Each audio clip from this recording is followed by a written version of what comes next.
ದರ್ಶನದಲ್ಲಿ ನಿರ್ಮಲಾ ಸೀತಾರಾಮನ್ ಅವರು ಮಂಡಿಸಿದಂಥ ಬಜೆಟಿನ ವಿಷಯದಲ್ಲಿ ನಾನು ಮತ್ತು ಸಹೋದರಿ ಶೋಭಾ ಕರಂದ್ಲಾಜೆ ಅವರು ಈ ಇಂಡಸ್ಟ್ರಿ ಅಸೋಸಿಯೇಷನ್ ಜೊತೆಗೆ ಒಂದು ಮಾತುಕತೆ ಮಾಡಲಿಕ್ಕೆ ಬಂದಿದ್ವಿ.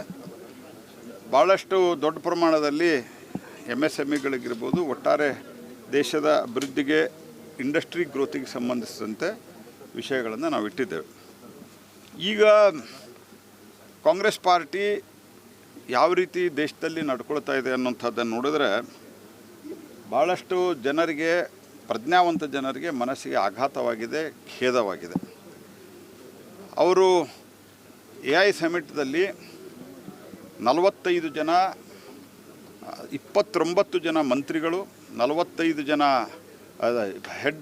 ಕಂಟ್ರಿ ಹೆಡ್ಸು, 29 ಜನ ಕಂಟ್ರಿ ಹೆಡ್ಸು, 45 ಜನ ವಿವಿಧ ಮಂತ್ರಿಗಳು ಮತ್ತು ದೇಶದ ಅತ್ಯುನ್ನತ ಸ್ಥಾನದಲ್ಲಿರುವಂಥ ಬೇರೆ ಬೇರೆ ಅಧಿಕಾರಿಗಳು ಇತ್ಯಾದಿ ಬಂದಿದ್ದರು. ಅದರ ಜೊತೆಗೆ AIದ ಭಾಳ ಪ್ರಮುಖರು ಬಂದಿದ್ದರು. ಅದರಲ್ಲಿ ಅಂಥ ಸಂದರ್ಭದಲ್ಲಿ ಇವರು ಮಾಡಿದಂಥ ಕೃತ್ಯ ಅತ್ಯಂತ ಖಂಡನೀಯ ಅನ್ನುವಂಥದ್ದು ಈಗಾಗಲೇ ಆದರೆ ನಾನು ಇವತ್ತು ಈ ವಿಷಯ ಪುನಃ ಪ್ರಸ್ತಾಪ ಮಾಡಲಿಕ್ಕೆ ಯಾಕೆ ಹೇಳೋದಂತಂದರೆ, ಮಾರ್ಗ್ರೆಟ್ ಅಳ್ವಾ ಅವರು ಒಂದು ಹೇಳಿಕೆ ಕೊಟ್ಟಿದ್ದಾರೆ ಇವತ್ತು. ಭಾಳ ಚೆನ್ನಾಗಿದೆ. Discipline, dignity and sense of responsibility ವಿರೋಧ ಪಕ್ಷದವರು ಅರ್ಥ ಮಾಡ್ಕೋಬೇಕು ಅನ್ನೋ ರೀತಿಯಲ್ಲಿ ಅವರು ಹೇಳಿದ್ದಾರೆ. ಕಾಂಗ್ರೆಸ್ ಪಾರ್ಟಿ ಮತ್ತು ಅಖಿಲೇಶ್ ಯಾದವ್ ಅವರು ಇದೇ ಮಾತನ್ನು ಬೇರೆ ರೀತಿಯಲ್ಲಿ ಹೇಳಿದ್ದಾರೆ. ಈಗಾದರೂ ಅವರು ದೇಶದ ಕ್ಷಮೆಯನ್ನು ಕೇಳಬೇಕು ಅನ್ನುವಂಥದ್ದು ನನ್ನ ಸ್ಪಷ್ಟ ಆಗ್ರಹವಾಗಿದೆ. ಸರ್, ಈಗ ರಾಜ್ಯ ಸರ್ಕಾರದಲ್ಲಿ ದಲಿತ CM ಹೇಳಿದ್ದಾರೆ ವೇದಿಕೆ ಮೇಲೆ. ನೋಡ್ರಿ, ಅವ್ರು ಯಾವುದು CM ಮಾಡ್ಕೊಳ್ತಾರೋ ಅವ್ರಿಗೆ ಬಿಟ್ಟದ್ದು. ಆದರೆ ಈ CM ಚೇಂಜ್ ಆಗಬೇಕು, CM ಬದಲಾವಣೆ ಆಗ್ತಾರೆ, ಬದಲಾವಣೆ ಆಗೋದಿಲ್ಲ, ಮುಂದಿನ ಬಜೆಟ್ ಇವ್ರು ಮಂಡಿಸ್ತಾರೆ, ಇವ್ರು ಮಂಡಿಸೋದಿಲ್ಲ, ಈ ಎಲ್ಲ ಒಂದು ಗಲಾಟೆಯಲ್ಲಿ, ಕನ್ಫ್ಯೂಷನ್ದಲ್ಲಿ ರಾಜ್ಯದ ಆಡಳಿತ ಸಂಪೂರ್ಣವಾಗಿ ಕುಸಿದು ಹೋಗಿದೆ. ಇದರ ಜೊತೆಗೆ ಕೇಳೋರಿಲ್ಲ, ಹೇಳೋರಿಲ್ಲ. ಡೆವಲಪ್ಮೆಂಟ್ ವರ್ಕ್ಸು ಟೋಟಲ್ ನಿಲ್ಲಾಗಿದೆ. ಮತ್ತು ಇವರು ಅವೈಜ್ಞಾನಿಕವಾಗಿ ತಮ್ಮ ಮನಸ್ಸಿಗೆ ಬಂದಂತೆ ಗ್ಯಾರಂಟಿ ಘೋಷಣೆ ಮಾಡಿ ಇವತ್ತು ರಾಜ್ಯದಲ್ಲಿ ಅನೇಕ ಕಡೆ ಈಗನೇ ಬಹುದೊಡ್ಡ ನೀರಿನ ಸಮಸ್ಯೆ. ಉತ್ತರ ಕರ್ನಾಟಕದಲ್ಲಂತೂ ಭಾಳಷ್ಟು ಕಡೆ ಈಗ ಜಸ್ಟ್ ಫೆಬ್ರವರಿ ಮುಗಿದಿಲ್ಲ, ಇನ್ನೂ ಭಾಳ ದೊಡ್ಡ ಪ್ರಮಾಣದಲ್ಲಿ ನೀರಿನ ಸಮಸ್ಯೆ ಇದೆ. ಯಾರು ಕೇಳೋರಿಲ್ಲ. ಆನಂತರ ರಸ್ತೆಗಳು ಅಧೋಗತಿಗೆ ಇಳಿದಿದ್ದಾವೆ.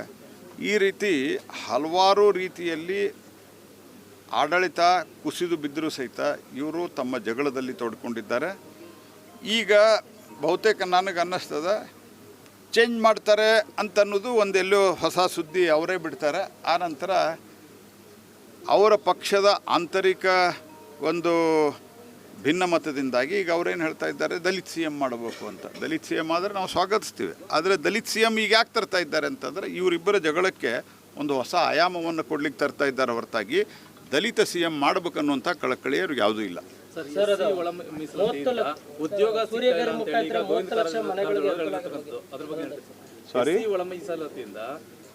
ಉದ್ಯೋಗಗಳು ಸಿಗ್ತಾ ಇಲ್ಲ ಅಂತೇಳಿ ಗೋವಿಂದ ಕಾರಜೋಳ ಅವರು ಹೇಳಿದ್ದಾರೆ. ಅದ್ರ ಬಗ್ಗೆ ಹೇಳ್ತೀರಿ ಸರ್? ನಾನು ಅದು ಇಂಪ್ಲಿಮೆಂಟೇ ಆಗಿಲ್ಲಲ್ಲ, ಇಂಪ್ಲಿಮೆಂಟ್ ಆಗಿಲ್ಲ. ಇವರು ದೊಡ್ಡ ದೊಡ್ಡ ಭಾಷಣ ಮಾಡಿದಂಥವ್ರು ಇವತ್ತು ದೇ ಆರ್ ಅಂಡರ್ ಕನ್ಫ್ಯೂಷನ್. ಅವ್ರ ಸರ್ಕಾರದಲ್ಲಿ ಇರುವಂಥ ಮಂತ್ರಿಗಳಲ್ಲೇ ತೀವ್ರವಾದಂಥ ಭಿನ್ನಮತ ಇದೆ. ಹಾಗಾಗಿ ಸರ್ಕಾರ ಮತ್ತು ಯಾವುದೇ ಒಬ್ರಿಗೊಬ್ಬರು ಮಾತು ಕೇಳುವಂಥ ಸ್ಥಿತಿಗಳಿಲ್ಲ. DK ಶಿವಕುಮಾರ್ ಅವರ ಶಿಷ್ಯಂದರು ತಮ್ಮ ಮನಸ್ಸಿಗೆ ಬಂದಂಗೆ ಮಾತಾಡ್ತಾರೆ, ಇವರ ಶಿಷ್ಯಂದರು, ಮುಖ್ಯಮಂತ್ರಿಗಳ ಶಿಷ್ಯಂದರು ತಮ್ಮ ಮನಸ್ಸಿಗೆ ಬಂದಂತೆ ಮಾತನಾಡ್ತಾರೆ. ಹಾಗಾಗಿ ಇದರ ಒಟ್ಟು ಪರಿಣಾಮ ಏನಂದರೆ ರಾಜ್ಯ ಅಧೋಗತಿಗೆ ಇಳಿದಿದೆ. ಮತ್ತು ಅವರೇ ಒಪ್ಪಿಕೊಂಡಿದ್ದಾರೆ. ಮೊನ್ನೆ ಜಾರಕಿಹೊಳಿಯವರು ಒಂದು ಮಾತು ಹೇಳಿದ್ದಾರೆ, ಮೊದಲು ಭ್ರಷ್ಟಾಚಾರ ಇತ್ತು, ಮೊದಲಿತ್ತಂದು ನೀವ್ಯಾರು ಹೇಳೋರು? ನೀವೇನು ಆರೋಪ ಮಾಡಿದರೆ ಯಾವುದೂ ಸಿದ್ಧಗೊಳಿಸ್ಲಿಕ್ಕಾಗಿಲ್ಲ. ಆದರೆ ನಿಮ್ಮ ಸರ್ಕಾರದ ಎಲ್ಲ ಅವಧಿಯಲ್ಲಿ ಸಹಿತ ಭ್ರಷ್ಟಾಚಾರ ತುಂಬಿ ತುಳುಕ್ತಾ ಇದೆ. ಹಾಗಾಗಿ ಪರಿಸ್ಥಿತಿ ಡೇ ಬೈ ಡೇ ಕರ್ನಾಟಕದ್ದು ಒಂದು ಅವತ್ತು ಕಲ್ಚರಲಿ ಆಲ್ಸೋ ಇಲ್ಲಿನ ವ್ಯವಸ್ಥೆ ಹೆಂಗದಂತಂದ್ರೆ, ಈ ಯಾವುದೇ ಸರ್ಕಾರಗಳ ಜೊತೆಗೆ ಇಲ್ಲಿನ ಬೇಸಿಕ್ ಕಲ್ಚರ್ ಕಾರಣದಿಂದಾಗಿ ಇಂಡಸ್ಟ್ರಿ ಇರ್ಬೋದು, ಟೆಕ್ನಾಲಜಿ ಇರ್ಬೋದು, ಇಲ್ಲಿ ಭಾಳ ಚೆನ್ನಾಗಿ ಗ್ರೋತ್ ಆಗಿದೆ. ಈಗ ಅದನ್ನು ಇವರು ಕೆಡಿಸಿಡುವಂಥ ಸ್ಥಿತಿಗೆ ತಂದಿದ್ದಾರೆ. ಸರ್, ಚಂದ್ರಲಮಾಣಿಯವರು ಲೋಕಬಲೆಗೆ ಬಿದ್ದಿರ್ತಕ್ಕಂಥದ್ದು, ಇದ್ರ ಬಗ್ಗೆ ಏನು ಹೇಳ್ತೀರಿ ಸರ್? ನೋಡಿ, ಅದರ ಬಗ್ಗೆ ತನಿಖೆ ಆಗಲಿ, ತನಿಖೆ ಮಾಡನ್ನು ನಾವು ಹೇಳಿಲ್ಲ. ಆದರೆ ಓವರಾಲ್ ಅಲ್ಲಿನ ಒಟ್ಟು ಪೊಲಿಟಿಕಲ್, ಮೊನ್ನೆ ಅವ್ರದ್ದೇನು ವೇದಿಕೆ ಮೇಲೆ ಜಿಲ್ಲಾ ಉಸ್ತುವಾರಿ ಸಚಿವರ ಜೊತೆಗೆ ಭಾಳ ತೀವ್ರವಾದಂಥ ವಾಗ್ವಾದ ಆಯಿತು. ಅದಾದ ನಂತರ ಇನ್ನೊಬ್ಬರ ಸ್ವಾಮೀಜಿಯವರ ಒಂದು ಏನೋ ಇದು ಬಂದಿದೆ ಆಡಿಯೋ ಕ್ಲಿಪ್ಪಿಂಗು, ಇದೆಲ್ಲ ನೋಡಿದರೆ ಅವರು ತಪ್ಪು ಮಾಡಿದರೆ ನಾವು ಯಾರೂ ಅವ್ರ ರಕ್ಷಣೆಗೆ ಬರೋ ಪ್ರಶ್ನೆನೇ ಇಲ್ಲ. ಆದರೆ ಇದರ ಜೊತೆಗೆ ಇದೇನಾದರೂ ಬೇಕಂತಲೇ ಟ್ರ್ಯಾಪ್ ಮಾಡಿದ್ದಾರಾ, ಇದ್ರ ತನಿಖೆನೂ ಆಗಬೇಕು.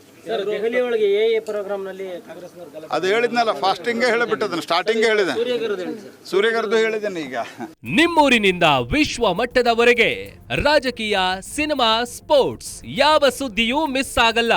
ಬರೀ ಸುದ್ದಿಯಷ್ಟೇ ಅಲ್ಲ, ಜೊತೆಯಲ್ಲೇ ಇರುತ್ತೆ ವಿಶ್ಲೇಷಣೆ. ಗ್ಯಾರಂಟಿ ನ್ಯೂಸ್ ನ ಸಬ್ಸ್ಕ್ರೈಬ್ ಮಾಡಿ, ಫಾಲೋ ಮಾಡಿ, ಕ್ಷಣ ಕ್ಷಣದ ಅಪ್ಡೇಟ್ಸ್ ಪಡೆಯಿರಿ.